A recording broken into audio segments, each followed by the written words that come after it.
Hello, I am Whitney Kobrin. I am a love coach helping men and women to love themselves, get more peace and clarity, and cultivate lasting loving relationships.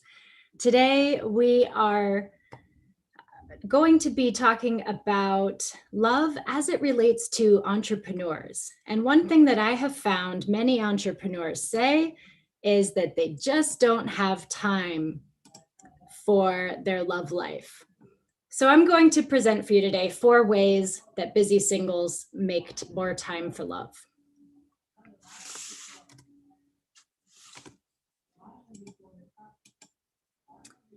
The very first one is prioritizing. So many of you watching are busy entrepreneurs or professionals, and you're working to make the most out of every day, to be as productive as you can, to get as much done as you can. And I get it, you're busy. And a lot of times, because we're spending so much time on our business or our career, it doesn't leave a lot of time for our personal life. But I also know that I'm too busy is the catch-all excuse for not doing something, whether that's I don't have time to work out, I don't have time to read books, I don't have time to learn a new language, learn a new instrument, play the piano. I don't have time for that. But I think if quarantine taught us anything, one of the lessons was we found ourselves all of a sudden with no commute time, no social plans, no kids' activities. And we basically had all that time given back to us. And if you did learn a new language, if you did learn to play an instrument, if you did tackle cleaning out closets in the garage, then I applaud you. And that's awesome. And a lot of people did. But also, a lot of people found that they watched more TV, had more trips to the refrigerator. We fill our time with what we prioritize.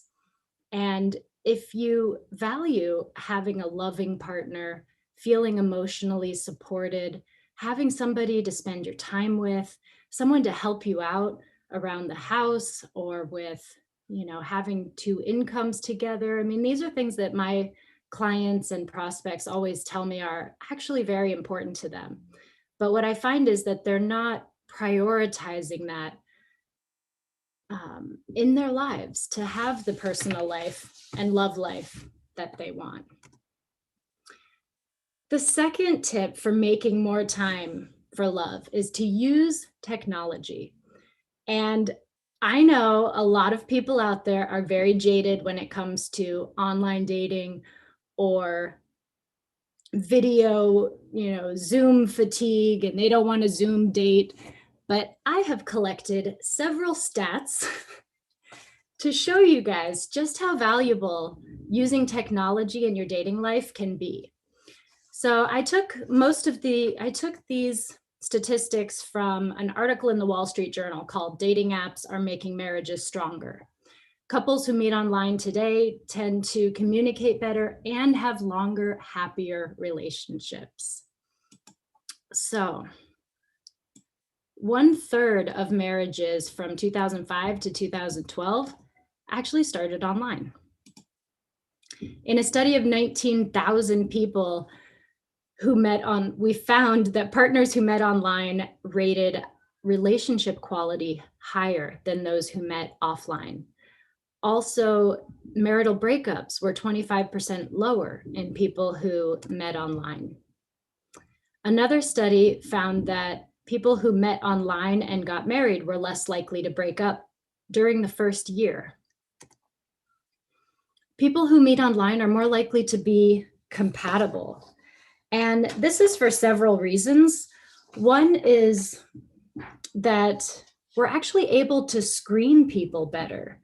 So I want you to think back to if you were to buy a car. Before the internet, you just had to go to the lot, look at what's there. A salesperson might try to sell you something that they have a surplus of. You might have been able to research from your friends or the newspaper, but it was very different than what we do online now. Now, when you want to buy a car, you look at different sites and different apps and you compare features and you know exactly what price you want. You know exactly what options are available. And there's been a lot of translation in our dating lives and personal lives, in that when we're online, we can actually screen people better, have more variety, know what we're looking for, and continue to refine our criteria as we go along.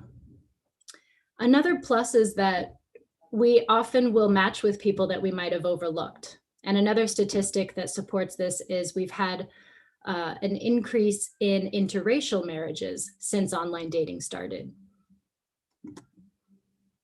We can screen and talk to people and ask questions to make sure that our values and our goals are aligned.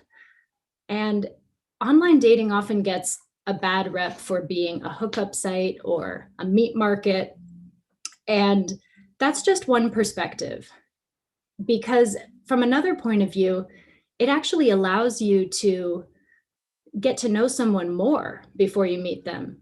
If you're at a bar and two people go up to each other to meet, they're only doing this based on the looks, maybe the vibe, the signal that the person sends out, which is very similar to dating apps when we're just looking at pictures and swiping based on the pictures. But when you go in with an intention of meeting a special someone, you can actually ask them questions that help you figure out what their goals are and what their values are. And it becomes much deeper and less superficial.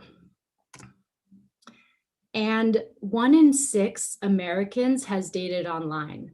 So this is no longer just a few people or the weirdos or the desperate. Almost everybody at this point who's single at least tries it. And oftentimes they don't have success with it because they don't know what they're doing, or they don't have the right mindset and headspace for it. So they might not see the success that someone gets when they have the right intentions and the right mindset. Couples who met in bars, clubs, and blind dates have lower levels of marital satisfaction. Online dating provides more options, and then that also allows us to date more people and find out more about what we like and what we dislike. So just like a homeowner or a home buyer might be looking for a house that has a pool or a finished garage, or a finished basement or a 3-car garage, but they might fall in love with a house that has an amazing master bedroom and amazing closets, and they don't care that it has 2-car garage instead of 3. And that's what happens with online dating. We think we want one thing, but as we meet more people and then someone sparks an interest and all of a sudden we just love everything about that person, even though they're not exactly what we thought we were looking for. And this is not settling. Settling is consciously going with something you don't want just to have it. This is not settling. This is learning. This is growing, evolving, and learning. And it's also about being in the present. And I'll talk more about that next, because that's number 3. It allows us to screen and be more selective. Studies have also shown that dating online and using apps to meet people creates a greater self-disclosure, more vulnerability, and more affection. Now, my tip for my clients is don't develop a relationship online. Use online to meet someone, but meet in person. Get that out of the way very quickly, because you don't want to end up catfished or in a long distance, long-term, online only. Those rarely work out. But when you use it as a tool to meet someone in person and start a relationship in that way, that period of time before you meet in person can be very vulnerable, and you can be very open and honest. And, that's a time to ask real questions, to get to know someone and their values and goals. Allows us to reach out from our isolation and loneliness. And this is huge right now with quarantine all last year. And now we're finally starting to come out of it. There's so many people that haven't even had, someone to hold their hand. And people are really craving connection, belonging, and love, and the support of an emotional connection. And online dating can really allow us to reach out from that place. The traditional ways that people have met their partners and their spouses are, in addition to clubs and bars and work, also school, places of worship. But now studies are showing that people who meet online are actually more likely to commit than people who meet offline. And part of this is because when they've been online, they know what's out there. They know that there is a lot to choose from. And so when they find someone that they want to be with, and they don't want that other person to be with someone, they're more likely to be ready for that commitment. And then another way that you can use technology to save time, because again, we're talking here about not having time to date. And another tool that I've helped people use is to video screen before the date. If you've been on dates through online dating or blind dates, you know that sometimes in the first 5 to 10 minutes, sometimes even the first minute, you just know that it's not going to work out with this person. And you're like, oh, great, here I am. And I have to spend, an entire hour at least with this person and spend all this money. And it could really be a waste. So connecting with somebody and inviting them to a video date or just a video conversation will allow you to see them, to see a bit of their attitude, how they move, and it can really be enlightening to show you, okay, no, I'm not going to waste my time going on a date with this person, or wow, yes, I could really see a future and would enjoy spending time with this person. So use video screening. My tip number 3 is to be present. So being present means not being in the past and not being in the future. The past would look like someone who's been hurt before, they're jaded, they're bitter, or ruminating about, oh, what did I say? What did I do? You want to be present with all of your senses. And something that can help with this is to meditate or dance, something where you can be embodied, where you can connect your mind and body and spirit together before the date, instead of running through lists or doing things that have you completely in your head. Another tip for being present is to set your intentions, to know what you're looking for, to know what you're open to. And I always say, aim to have fun. A date is not about getting another person to like you. I hear that a lot, that people want to be on their best behavior and don't want to say anything wrong. And what happens is they end up being very cookie cutter and boring. And they have no spark because this person is just trying so hard to be liked that they're being boring. Be yourself, have fun, be weird. Be out there, be different, be unique. That's what makes people charming and what actually makes people fall in love. You also don't want to, just like you don't want to try to be liked too much, you don't want to be interviewing your date. You don't want to go on a date and say, what do you do for a living? Where'd you go to school? Interview question, interview question, and interview question. You want to ask them questions that are open-ended. So tell me about your family. You want to ask them questions that hint at values. If you value learning, let's say that you're a lifelong learner, you're always doing different learning programs or self-development, ask your partner about that. Ask your date. What was the last thing you learned? What do you plan on learning next? You want to ask them open-ended, interesting questions that will help you to determine if they share values with you.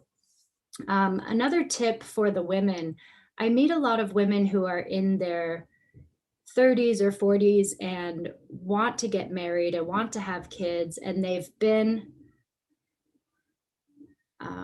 They've been focused on their career, and then finally they think, oh no, it's time to get married. And so one of the first questions they'll ask their date is, so what are you looking for? Are you looking for marriage and kids? Because if you're not, then this isn't going to. And it's very bulldozer, and it's totally turns men off, because most men are looking for an amazing, exceptional woman. And when they find that amazing, exceptional woman, they will propose marriage, and so that's it. They're not looking for marriage. They're looking for an exceptional, amazing woman. So be an exceptional, amazing woman, and then you'll be able to determine if a man comes out and says, I'm not looking for marriage, I don't ever want to get married, pay attention to that as well. But I just warn you that these interview questions are really can be buzzkills on a date. Another tip for the busy professional, busy entrepreneur is set clear expectations.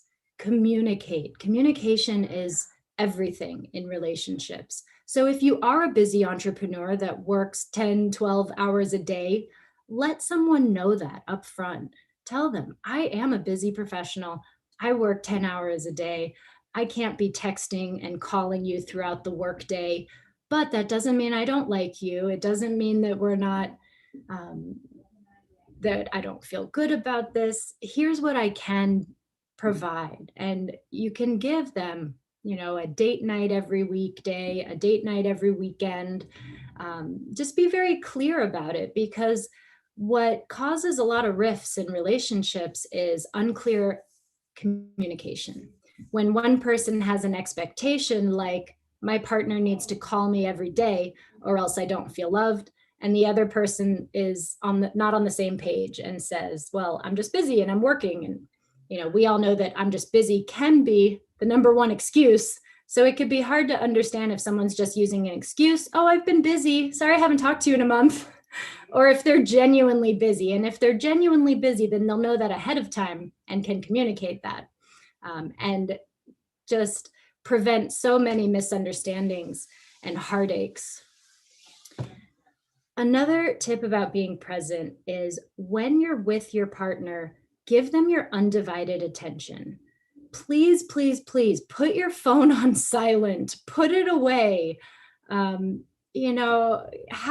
things covered, have a babysitter you trust, have your work stuff situated, and give the person that you're with your undivided attention. Not only will it be better for them, but it will be better for you, because you will be able to determine if this is a good fit and if this is going in the way that you want it to. So be present. Don't be in the past. Don't be in the future. Don't be worried or anxious or trying to plan your wedding on date number 2. Just be in the moment, be present, your question for yourself should be, am I enjoying myself right now? And if you are, then you see the person again. And if you're not, then you don't. The question's not, is this person going to get along with my parents? Are they going to like him? And, when we jump ahead so much, we miss a lot. So be present and look for synchronicity. So synchronicity is when your gut or your intuition align with your surroundings. So it's like when you ask the universe to send you a sign that something is right or wrong. These show up as synchronicity. So when you're present and alert and aware, you will notice these things. And also beware of your confirmation bias. We all have confirmation bias, which means if we have a belief, then when we go out in the world, we find proof of that belief. And this leads me to the next tip. So my last tip is to get help. So I am a love coach. I help men and women to love themselves, love their life, and to attract lasting love. I help people through the dating process, all the way from, like I said, loving themselves and taking care of themselves, to online dating, to making relationships last and keeping the spark. And having somebody in your corner who is an expert at love, dating, relationships, whatever it is that you personally could use help in, it will allow you to date smarter and not harder. It will allow you to save time. It will allow you to get the best results out of it, and also to have the right mindset so that your experience is a positive, fun one instead of draining, exhausting. Um, so what was the last one here? Oh, your confirmation bias.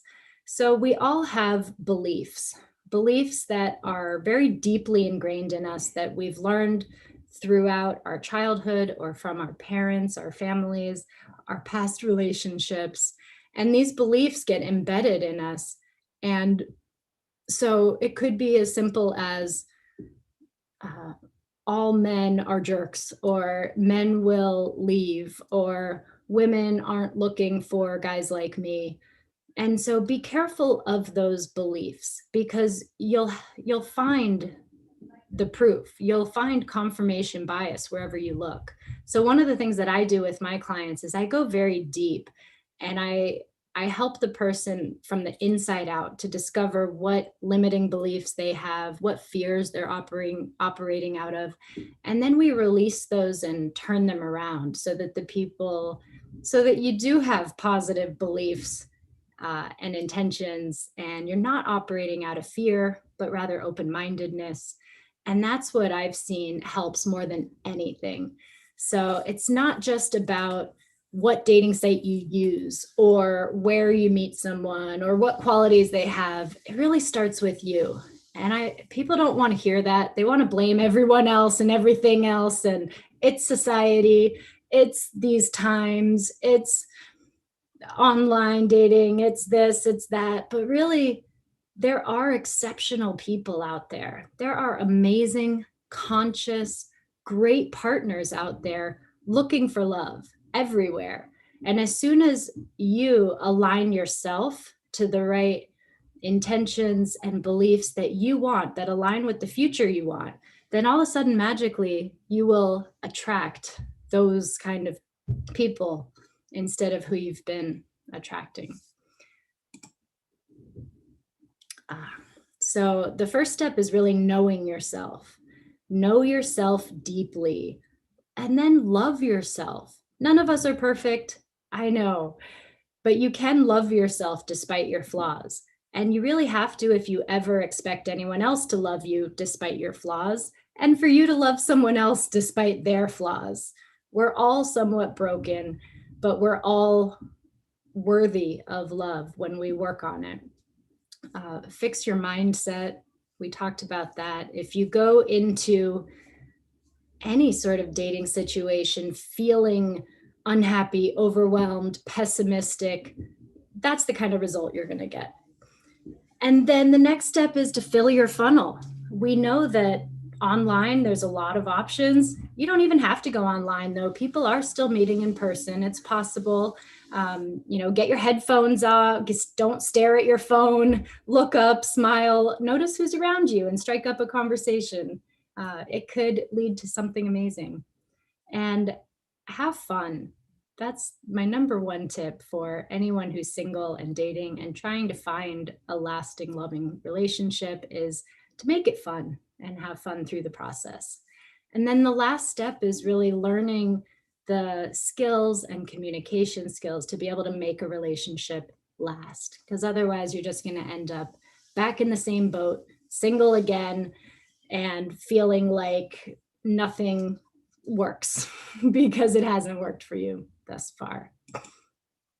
So 4 tips for finding time or making more time for love is prioritize, use technology, be present, and get help.